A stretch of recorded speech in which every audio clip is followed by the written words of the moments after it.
Assalamualaikum warahmatullahi wabarakatuh. Perkenalkan, nama saya Amia Putri Sandi dengan NIM 21042242 dari mata kuliah Ekonomi Publik.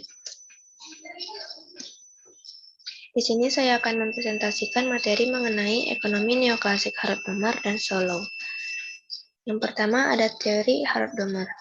Teori Harut-Domar ini menganalisis syarat-syarat yang diperlukan agar perekonomian bisa tumbuh dan berkembang dalam jangka panjang. Dengan kata lain, teori ini berusaha menunjukkan syarat yang dibutuhkan agar perekonomian bisa tumbuh dan berkembang dengan baik. Teori Harut-Domar memiliki beberapa asumsi, yaitu perkembangan dalam keadaan pengerjaan penuh dan barang-barang modal yang terdiri dalam masyarakat digunakan secara penuh. Yang kedua, perekonomian yang terdiri dari dua sektor, yaitu rumah tangga dan sektor perusahaan.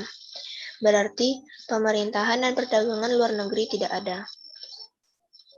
Yang ketiga, besarnya tabungan masyarakat adalah proporsional dengan besarnya pendapatan nasional. Berarti fungsi tabungan bermulai dari titik nol. Yang keempat, kecenderungan untuk menabung. Menurut Harut-Domar, setiap perekonomian dapat menyisihkan suatu proporsi tertentu dari pendapatan nasionalnya jika hanya untuk menggantikan barang-barang modal, seperti gedung-gedung, peralatan, dan material yang rusak. Namun demikian, untuk menumbuhkan perekonomian tersebut, diperlukan investasi-investasi baru sebagai tambahan stok modal.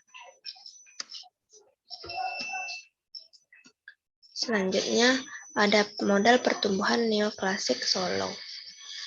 Model pertumbuhan neoklasik Solow merupakan pilar yang sangat memiliki kontribusi terhadap teori pertumbuhan neoklasik, sehingga penggagasnya, Robert Solow, dianugerahi hadiah Nobel di bidang ekonomi.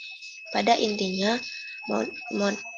model ini merupakan pengembangan dari formulasi Harut-Domar dengan menambahkan faktor kedua, yakni tenaga kerja, serta memperkenalkan variabel independen ketiga, yakni teknologi, ke dalam persamaan pertumbuhan. Berbeda dari model Harut-Domar yang berasumsi skala hasil tetap dengan koefisien baku, model pertumbuhan neoklasik Solow berpegang pada konsep skala hasil yang terus berkurang dari input tenaga kerja dan modal jika keduanya dianalisis secara terpisah.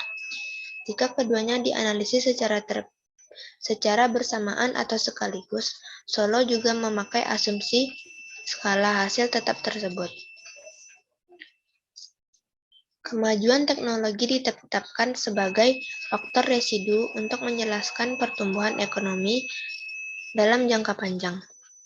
Dan tinggi rendahnya pertumbuhan itu sendiri oleh Solow maupun teoritis lainnya diasumsi sebagai sifat eksogen atau tidak dipengaruhi oleh faktor-faktor lain.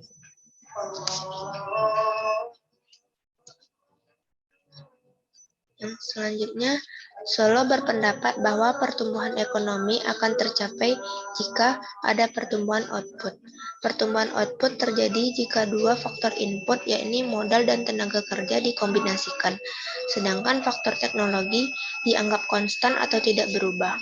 Adapun tergolong sebagai modal adalah bahan baku. Adapun yang tergolong sebagai modal adalah bahan baku, mesin, peralatan, komputer, bangunan, dan uang. Dalam memproduksi output, faktor modal dan tenaga kerja biasa dikombinasikan dalam berbagai model kombinasi, sehingga dituliskan dalam rumus sebagai berikut. Q sama dengan FC kali L. Keterangannya, Q adalah jumlah output yang dihasilkan, F adalah fungsi, C adalah kapital atau modal sebagai input, L adalah labor atau tenaga kerja sebagai input. Rumus di atas menyatakan bahwa output atau Q merupakan fungsi dari modal atau C, dan tenaga kerja. Dan tenaga kerja atau L ini berarti tinggi rendahnya output bergantung pada mengombinasikan modal dan tenaga kerja. Sekian presentasi dari saya. Lebih dan kurang mohon maaf. Assalamualaikum warahmatullahi wabarakatuh.